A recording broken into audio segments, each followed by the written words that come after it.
So, the cost of living crisis has hit. Most households around the UK, the US, Australia, most major economies are experiencing the cost of living crisis, and it seems to be only getting worse. Household bills are going up, fuel prices going up, general cost of living going up. You go down to the supermarket, it seems to be costing you twice the price that it used to. So you'd think that your employer is going to help you out by increasing your salary to be able to help you be able to afford to live. But that doesn't seem to be happening. And in this video, I'm going to explain why. Now, if you haven't seen the channel before, we do videos aimed to help employees. And that's employees either in employment or those seeking employment. The purpose of the channel is to be very real and try to read between the lines of what's actually going on so we can give you a real picture. If you like this type of content, do consider subscribing to the channel, and if you do, click the bell icon and select all so you won't miss any one of our videos. We did a previous video to this explaining the cost of living crisis. I'll put the link up there somewhere so you can go and watch that video. It's probably a good idea before you watch this one because a lot of it may make more sense in terms of what I'm going to be talking about in this one, but I'll try to give you the general outline as we go along. So why are employers not increasing their wages in line with the cost of living crisis to be able to help their employees? Well, the first question that you've got to ask is why would they? See, many employees will look at it and think, well, who pays my wages? Who am I relying on? And they'll look at their employer. And if their employer isn't increasing wages, then immediately there tends to be some angst towards them. And I understand that because they're the ones paying for your shopping, paying for your fuel bills, paying for your living. You have to rely on them. Is this them to blame, or should you blame them? Well, in reality, no. And you might think, well, I'm probably a little bit biased as I am an employer myself, but therefore I'm probably in a good position to be able to answer this on both sides of the equation. I can give you a different perspective. If you look at it just from your typical employee, you're not going to see the back workings to a business. And I don't want to go into the exact details of it, but in short, if you think your costs are going up, well, guess what? They're going up for the employer as well. For example, one of our main suppliers of job boards, and I'm not going to name them, but they're a household name, they've put their prices up for no apparent reason by 300% this year. 300% of what it used to cost to advertise with that. Well, that cost has to go somewhere and has to be absorbed by something. Now, even though we are in a position where general wages have increased so we can effectively charge more fees in terms of what we do, but obviously with those fees we have to therefore be able to pay our employees. But when other suppliers to this for things like job boards and critical infrastructure that we need to be able to run our business are increasing their cost by 300%, we have to pass that on. We can't just increase our salaries left, right and centre for our staff and be able to absorb all the costs of 300% advertising job board increases. It has to measure out, and most businesses are in exactly the same position. Now, another argument is that employers' real wages that they're paying haven't gone in line with what they should be in terms of living costs long before the cost of living crisis happened. And there is some evidence to support this. Between the years 1992 and 2008, average, real wages, if you like, went up by just under 35%. I think it was 34 point something percent in the UK. So that was quite an increase. But since 2008 to the present day, when this is being recorded in 2022, wages have gone up by just 2.4%. Now, there are a varying degree of theories as to why this phenomenon is happening. Why have wages only increased by less than 2.5% in the last 14 years, whereas in the preceding 16 years to that, they went up by nearly 35%? What's changed? Why has that happened? Now, there are a number of wildly differing theories as to why this phenomenon is happening. Well, if you look at it, what has happened in the middle is the 2008 financial crisis, the credit crunch, if you like. And what happened at this point was it changed the way that spending was done by both the consumer, by banks, by everyone. Now, at the time, it seemed to be where we just had a normal recession. It was a pretty bad recession. Businesses went out, stock companies, Lehman Brothers, everything like that. You saw them all crashing. But afterwards, things seemed to reset to normal and we tended to carry on as they were before. But there was a big difference in the way that things were done from an economic perspective in the background. And look at it like this. Before 2008, how many people did you know in the UK that were going out and buying houses worth £500,000? Not that many. If you looked at it before 2008, how many people were going out and buying brand new £50,000 plus cars? They weren't. How many people walked around with brand new £1,000 smartphones every 18 months? Not many. The reality is most of our money that is spent post 2018, post 2008 even, is actually on credit. So most people now have increased the amount of debt that they have, and that has been passed on throughout an entire economy. We have people now in tons and tons of debt, but instead of it being seen as, oh, they've got debt problems, it's just seen as, well, it's on finance, or it's on a mortgage, or they've got a credit agreement for that. That's fine, they can afford it. But in reality, when you're 25 and you're taking out a mortgage for £300,000, £400,000 houses, which in many parts of the UK is where the property ladder will start now, you've got to bear in mind, how does that go in line with people's average wage? They've only gone up 2.5%.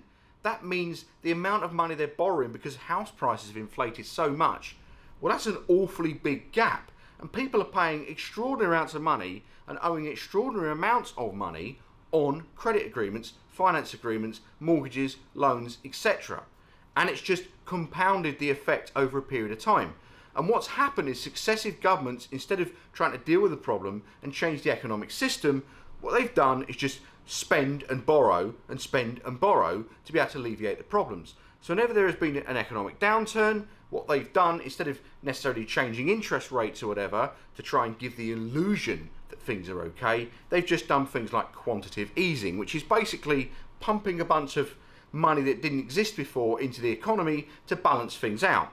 But that money is borrowed from somewhere, and that creates more debt on the economy. And so the cycle goes on and on and on. So if all of this is happening in the background and the big transition was in the 2008 financial crisis, then why has nothing changed with employers? How comes they can't work out a way to pay more money? Well, the problem is, and in reality, most employers are also following suit of what has happened with the consumer. For example, most businesses now, they won't actually own a lot of what they have as a business.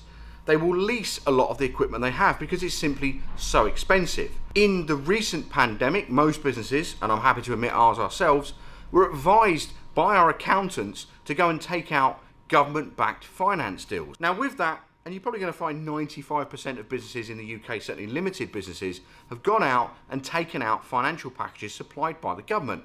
Now the interest rates on these are so low, it's never been seen before that you're going to be able to borrow money at such a low rate.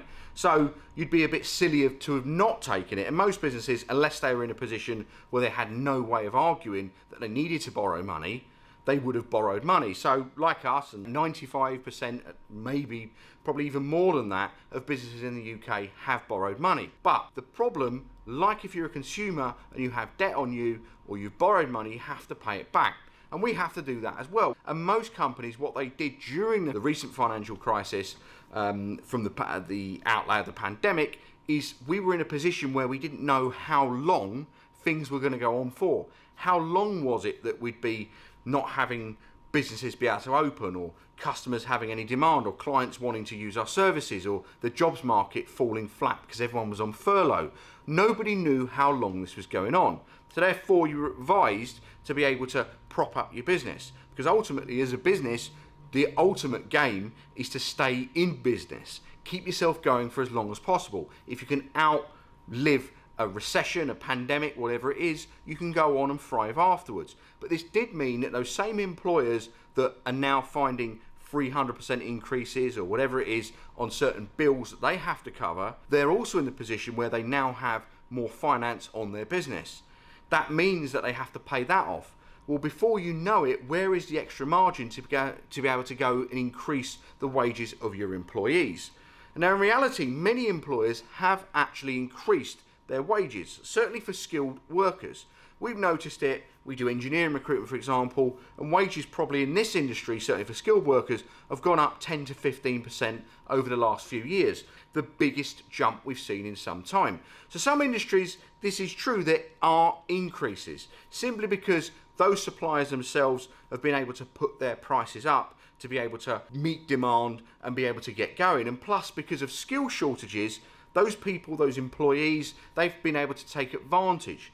There are more jobs than people in the UK at the moment. So when you're in that position and you find yourself as a skilled worker, you do have some leverage over what you're able to negotiate from an employer. It does, on the flip side of it, mean that if there is a recession and you're on high wages, then you're probably going to be the first person out the door. So bear in mind, just because your employer is giving you high wages doesn't necessarily equate to security. So to summarise then, why have wages not gone up in line with the cost of living crisis to help employees? Well, the reality is there just isn't the extra money there to be able to go and do that. Most employers, well, they're finding that whilst their employees are experiencing increases in their costs, well, the same thing's happening with employers. So that doesn't leave the margin there that you would use to go and increase wages for your employees. Everyone's feeling the pinch. The thing though, my advice here is if you want to be in a position where you really want to combat the cost of living crisis, then in reality, there's a few things that I would suggest.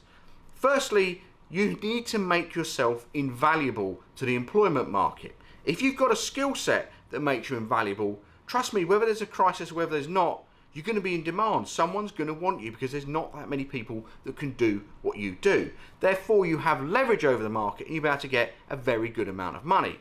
Now, don't think of the idea of, well, I didn't do that well in school, so I don't have that opportunity, because trust me, there are tons of companies out there that are training people and willing to give opportunities to people who don't have a skill set or have a limited skill set. In the market as it is now, we have more jobs than people. And I do recruitment all day.